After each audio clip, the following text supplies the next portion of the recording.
આવતીકાલે ધોરણ 12નું પરિણામ જાહેર થશે। સવારે 10:30 વાગ્યે જાહેર થનાર છે આ પરિણામ। ત્યારે ધોરણ 12નું પરિણામ સામાન્ય અને વિજ્ઞાન પ્રવાહ આ બંને પ્રવાહનું પરિણામ આવતીકાલે જાહેર થનાર છે અને કુલ જે 4 લાખથી પણ વધુ વિદ્યાર્થીઓએ પરીક્ષા આપી હતી। ધોરણ 12ના તમામ પ્રવાહનું પરિણામ આવતીકાલે સવારે 10:30 વાગ્યે જાહેર થશે। વિદ્યાર્થીઓ બોર્ડની વેબસાઇટ પરથી આ પરિણામ જાણી શકશે અને 5.5 લાખ કરતાં પણ વધુ વિદ્યાર્થીઓના પરિશ્રમનું કાલે પરિણામ છે। સામાન્ય વિજ્ઞાન પ્રવાહનું કાલે પરિણામ જાહેર થનાર છે। તો 5.5 લાખથી પણ વધુ વિદ્યાર્થીઓએ પરીક્ષા આપી હતી અને ધોરણ 12ના સામાન્ય અને વિજ્ઞાન આ બંને પ્રવાહનું પરિણામ આવતીકાલે જાહેર થનાર છે અને સવારે 10 વાગ્યે આ પરિણામ જાહેર થઈ શકશે। આ સાથોસાથ બોર્ડની વેબસાઇટ પરથી પણ વિદ્યાર્થીઓ પોતાનું પરિણામ જાણી શકશે।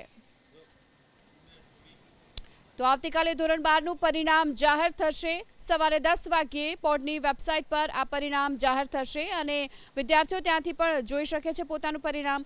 5.5 લાખથી પણ વધુ વિદ્યાર્થીઓને આવતીકાલે પરિણામ જાહેર થનાર છે। જો કે આ વખતે ધોરણ 12ના સામાન્ય પ્રવાહની સાથોસાથ વિજ્ઞાન પ્રવાહ બંને પ્રવાહનું એક સાથે પરિણામ જાહેર થશે।